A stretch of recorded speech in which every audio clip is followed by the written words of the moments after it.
الحمدللہ، کیا ایک فرما بردار مسلمان جس نے کسی گناہ کا ارتکاب نہ کیا ہو وہ زیادہ بہتر ہے، یا وہ گنہگار مسلمان جس نے ارتکاب گناہ کے بعد اللہ سے خالص توبہ کر لیا ہو؟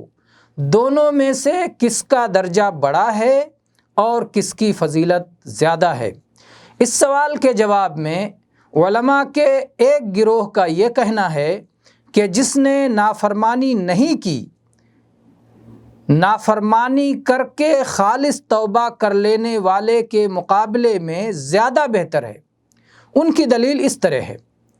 پہلی دلیل، جن دنوں میں نافرمان اپنے گناہوں میں مشغول تھا، ایک فرما بردار اپنی نیکیوں کے ذریعے اوپر تک متعدد مرحلے طے کر کے اس سے آگے بڑھ گیا، لہٰذا فرما بردار کا درجہ گنہگار کے درجے سے بلند ہوگا۔ گنہگار کے بارے میں زیادہ سے زیادہ یہ کہہ سکتے ہیں کہ وہ توبہ کرنے کے بعد از سر نو چلنا شروع کر دے تاکہ اس کے ساتھ جا کر مل جائے۔ فرما بردار تو اس سے بہت آگے نکل چکا، اب اس کی برابری کہاں ہو سکتی ہے؟ دوسری دلیل، فرما بردار نے اپنی اطاعت کے باغ کو مضبوط چہار دیواری کے ذریعے گھیر رکھا ہے، دشمنوں کے لیے وہاں تک رسائی کی کوئی سبیل نہیں ہے۔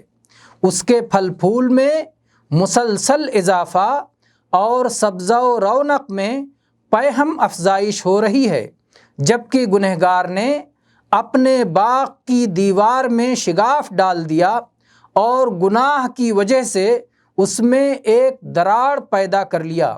دشمنوں اور چوروں کو راستہ مل گیا، انہوں نے باغ میں گھس کر جس طرح چاہا فساد مچایا اور تخریب کاری کی، دائیں بائیں نقصان پہنچایا، شاخوں کو کاٹا، پھلوں کو توڑا، دیواروں کو خراب کیا، مختلف مقامات پہ آگ لگائی، پانی کا راستہ کاٹ دیا، سینچائی میں رکاوٹ پیدا کر دی۔ اب یہ باغیچہ اپنی پرانی رونق پر کب واپس آ سکتا ہے؟